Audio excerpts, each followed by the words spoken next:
안녕하세요. 8월 16일 수요일 날마다 죽기로 큐티 가이드입니다. 함께 나눌 본문은 창세기 11장 10절부터 32절의 본문입니다. 오늘 본문은 셈의 후손에 대한 족보를 길게 설명하고 있는 것을 보게 됩니다. 하나님께서 지금 이 족보를 왜 이 창세기 11장 노아의 홍수와 바벨탑 사건 이후에 바로 기록하고 있는지를 같이 좀 본문을 통해서 생각해 봤으면 좋겠습니다. 내용 관찰 1번입니다. 셈은 언제 아르박삿을 낳았습니까? 10절을 보게 되면요. 셈의 족보는 이러하니라. 셈은 100세 곧 홍수 후 2년에 아르박삿을 낳았고. 뭐라고 말합니까?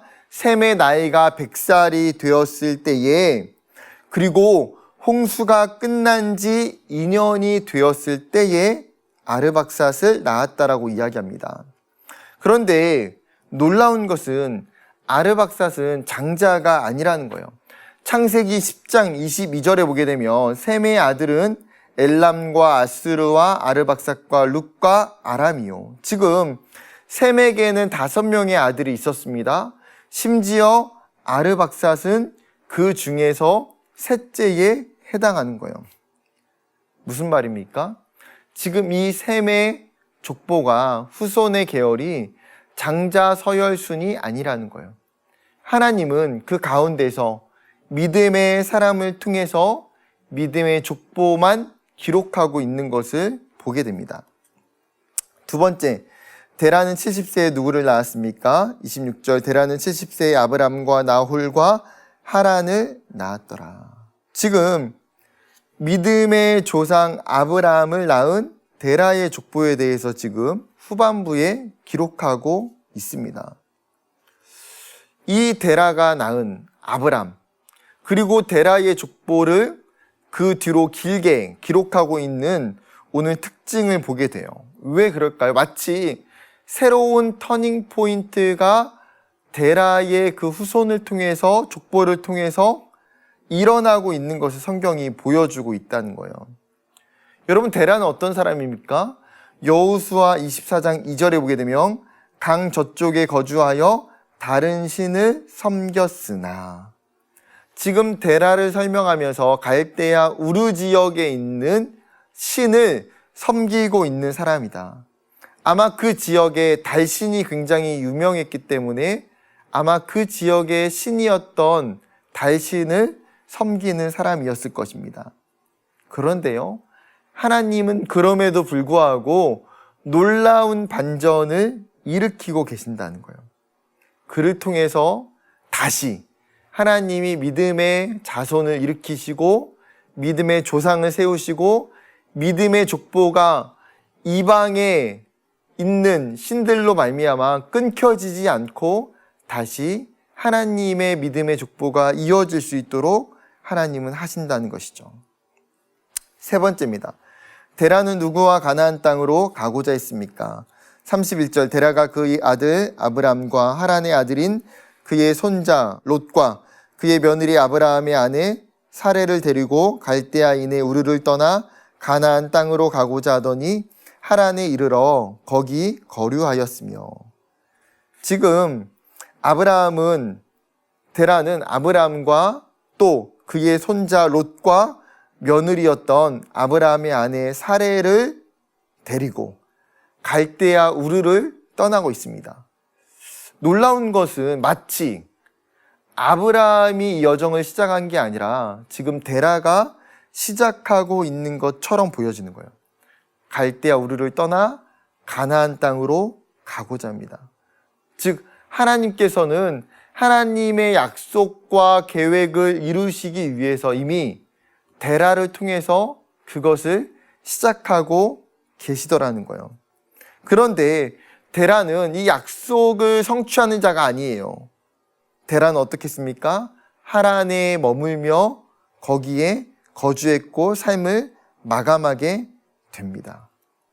그럼에도 불구하고 하나님께서는 자신의 약속을 성취하시기 위해서 데라로부터 시작된 그 계획을 아브라함을 통해 확실하게 이루시는 것을 창세기 12장에 보게 됩니다. 한 가지만 더 살펴볼까요? 5번, 대홍수와 바벨탑 사건 이후에도 계속해서 하나님이 택하신 자손들은 대를 이어갑니다. 이처럼 어려운 상황에서도 나에게 계속되는 은혜는 무엇인지 생각해보고 감사의 기도를 드립시다. 여러분, 오늘 본문에 보게 되면 이 족보에서 각자의 나이가 기록되고 있어요. 그런데 그 셈의 족보의 후손의 나이가 계속해서 줄어들어 가는 것을 보게 됩니다. 즉, 홍수 이전과 홍수 이후의 특징이 무엇입니까? 나이가 현저하게 줄어가는 것이 특징이라는 거예요. 지금 노아의 홍수 사건 이후 11장에 바벨탑 사건이 등장하게 됩니다. 여러분, 바벨탑 사건이 어떤 사건입니까? 인간의 욕심, 인간의 욕망으로 말미암아 더 이상 그 홍수와 같은 피해를 일으키지 않기 위해서, 받지 않기 위해서 자신들의 열심과 자신들의 의지로 그 삶을 지키고자 하는 잘못된 생각이 이 바벨탑 사건에 있어요. 그것을 아시고 나서 하나님께서 그들의 언어를 흩으시고 그들의 살아가는 지역 자체도 온 지면으로 흩어지게 하십니다. 어떻게 보면 이 하나님의 백성이 완전히 분열되고 깨지고 흩어지는 모습처럼 보여져요. 그런데 여러분, 이 셈의 족보를 통해서 하나님이 말씀하시는 게 무엇입니까? 그렇게 흩어지고 있음에도 불구하고 지금 하나님께서는 여전히 택하신 자를 통해서 그 믿음의 족보와 믿음의 자손을 이어가게 하신다는 거예요. 하나님은 심지어 흩어진 자를 다시 부르시고 약속의 땅으로 돌아가도록 인도하시는 하나님이십니다.